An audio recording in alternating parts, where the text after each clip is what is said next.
안녕하세요. 파이썬. 개발 생산성은 참 좋은데, 성능이 좀 아쉽다. 이런 생각 혹시 해보셨나요? 네, 많이들 그렇게 생각하시죠. 근데 정말 그럴까요? 오늘 여러분이 공유해주신 WIDIP로 파이썬에서도 성능을 챙겨보자. 이 글이랑 관련 자료들을 좀 깊게 파보려고 합니다. 네, 네이버의 피처 서빙 에이전트, 줄여서 FSA, 성능 최적화 사례인데요. 맞아요. 특히 그 WIDIP라는 프로파일링 도구를 써서 생각보다 적은 노력으로 꽤 큰 성능 개선을 이뤄냈다고 하더라고요. 그렇죠. 그래서 그 과정을 좀 자세히 보면서 여러분 프로젝트에도 혹시 적용해 볼 만한 게 있을지 같이 한번 살펴보는 게 오늘 목표입니다. 네, 재미있는 주제입니다. 그럼 일단 문제 상황부터 좀 볼까요? 네, 그 FSA라는 게 뭐 하는 건가요? 그게 머신러닝 피처 서빙, 그러니까 일종의 키값 저장소 같은 거예요.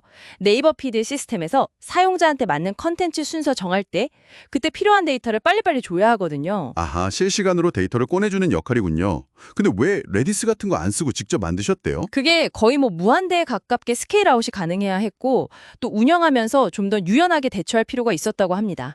그런 요구사항이 있었군요. 근데 딱 만들고 보니 성능이 문제였던 거죠? 네, 맞아요. 초기에 테스트를 해보니까 목표 QPS, 그러니까 초당 요청 수가 2,500인데 이걸 맞추려면 CPU 코어가 무려 272개나 필요할 것 같다는 계산이 나왔어요. 272개요. 와, 인스턴스당 CPU 사용률 30%로 꽤 보수적으로 잡은 건데도요? 네, 그리고 평균 응답 시간도 한 44ms 정도 나오고 P99, 그러니까 상위 1% 느린 요청은 87ms까지 가니까 어후 병목이 심각했죠. 이건 뭐 단순히 서버 늘린다고 해결될 문제가 아니겠는데요? 그렇죠. 이런 상황에서는 막 코드를 고치는 게 아니라 정확히 어디가 문제인지 병목 지점을 찾아내는 게 중요합니다. 그 유명한 암다리 법칙 같은 건가요? 네, 맞습니다. 전체 실행 시간에서 아주 작은 부분을 아무리 빠르게 만들어봤자 전체 성능 향상은 얼마 안 된다는 거죠.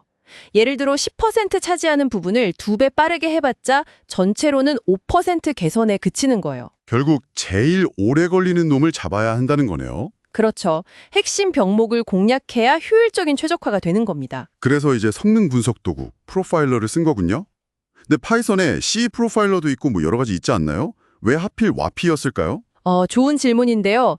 C 프로파일은 쓰기 편하지만 멀티스레드 환경에서는 메인 스레드 말고는 추적이 좀 어려워요. 한계가 있군요. 네. 그리고 라인 프로파일러는 코드 한 줄 한 줄 분석해 주는데 이건 코드를 직접 막 고쳐야 해서 좀 번거롭고요.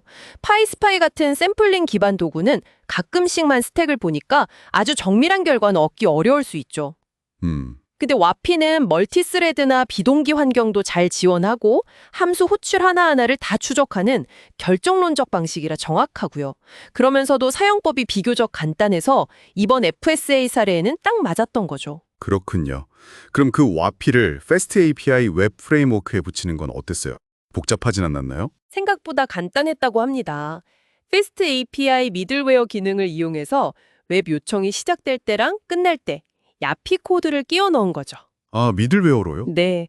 그리고 멀티스레드 환경이니까 요청별로 결과를 구분해야 하잖아요. 그건 컨텍스트 바라는 걸 써서 해결했고 환경 변수 하나로 프로파일링을 껐다, 켰다 할 수 있게 만들었어요. 실제 운영 환경에서는 끄는 게 좋으니까요. 오, 깔끔하게 잘 구현했네요. 그렇게 해서 찾아낸 병목 지점들이 재밌던데요. 뭐부터 나왔나요? 첫 번째는 응답 데이터를 제이슨으로 만드는 과정, 그러니까 직렬화였습니다. 데이터 포맷 바꾸는 거요? 네. 패스트 API 기본 제이슨 인코더 대신에 더 빠르다고 알려진 ORJSON 라이브러리 기반의 ORJSON 로로 딱 바꾸니까 응답 시간이 한 12% 정도 개선됐다고 해요. 오, 그냥 라이브러리만 바꿨는데 12%나요?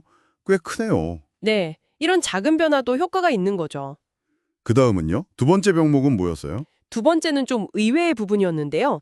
데이터를 딕셔너리로 만들 때 편하니까 에즈딕트라는 함수를 썼는데 이게 내부적으로 객체를 깊은 복사, 딥카피를 하고 있었던 거예요. 헉, 에즈딕트가 딥커피를요? 저도 몰랐네요. 네, 이게 은근히 오버헤드가 컸습니다.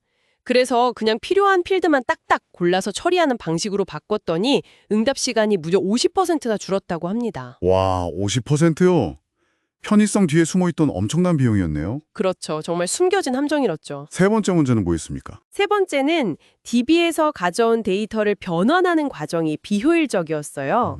내부 DB가 프로토포 형식을 쓰는데 이걸 프로토포에서 제이슨으로 바꾸고 다시 그걸 파이썬 딕셔너리로 바꾸고 있었던 거죠. 오, 두 번 변환을 하고 있었네요. 네, 중간에 불필요하게 제이슨을 거쳤던 거예요. 그래서 그냥 프로토포에서 바로 딕셔너리로 직접 변환하도록 고쳤더니 이 부분 처리 시간이 또 절반으로 줄었습니다. 아하, 이것도 꽤 효과가 컸겠네요. 네, 상당했죠. 근데 아까 왓비가 비동기 코드, 그러니까 async await 쓸 때는 좀 주의해야 한다고 하셨잖아요. 아, 네, 맞아요. 몇 가지 좀 알아둘 게 있는데요. async await 코드에서는 왓비가 시간을 잴 때 약간 좀 실제랑 다르게 나올 수 있어요. 예를 들면 자식 함수가 부모 함수보다 더 오래 걸린 것처럼 보이기도 하고요. 오, 왜곡이 생기는군요. 네. 그리고 async.gather 하나 같이 여러 비동기 작업을 한 번에 돌릴 때 왓비가 전체 흐름을 놓쳐서 일부 함수 호출 기록이 빠질 수도 있습니다. 아, 그럼 분석이 정확하지 않을 수도 있겠네요. 그래서 정말 정확하게 보려면 임시로 코드를 그냥 순서대로 await 하도록 잠깐 바꿔야 할 수도 있어요. 그리고 왓비 자체 부하가 아주 크진 않다고 해도 혹시 모르니 실제 운영 서버에서는 꺼두는 게 안전하겠죠. 토글 기능이 그래서 필요한 거고요. 네, 확실히 운영 환경에서는 조심해야겠네요. 자, 그래서 이런 최적화 과정을 다 거치고 나서 최종 결과가 어땠는지 이게 제일 궁금합니다. 결과는 정말 놀라웠습니다. 처음에 2500QPS 맞추려면 CPU 코어 272개 필요하다고 했잖아요. 네네. 8%나 줄어든 거죠. 와, 3분의 1 수준으로 줄었네요. 응답 시간은요? 평균 응답 시간은 44ms에서 14ms로 이것도 68.2% 감소했고요. P99 응답 시간 제일 느린 애들도 87ms에서 37ms로 57.5% 빨라졌습니다. 이야, 정말 극적인 개선이네요.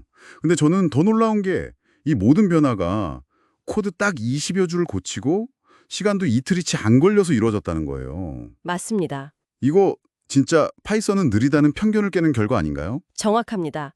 이 세례가 딱 보여지는 거죠. YP 같은 제대로 된 도구만 잘 쓰면 파이썬에서도 정말 최소한의 노력으로 기대 이상의 성능을 뽑아낼 수 있다는 거예요. 네. 성능 병목이라는 게 어쩌면 생각보다 되게 가까운 곳에서 쉽게 해결될 수도 있다는 희망을 주는 것 같아요. 그렇죠. 여러분도 만약 파이썬으로 뭔가 만드시다가 성능 때문에 골치 아프시다면 너무 좌절하지 마세요. 오늘 본 것처럼 생각보다 간단하게 해결 방법이 있을지도 모릅니다. 네. 마지막으로 이런 생각도 좀 해보면 재밌을 것 같아요.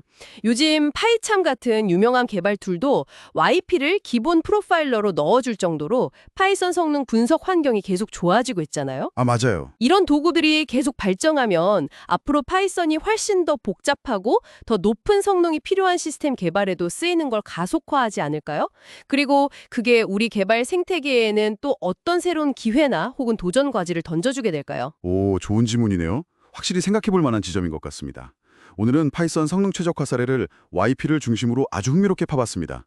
오늘 이야기 감사합니다. 네, 감사합니다.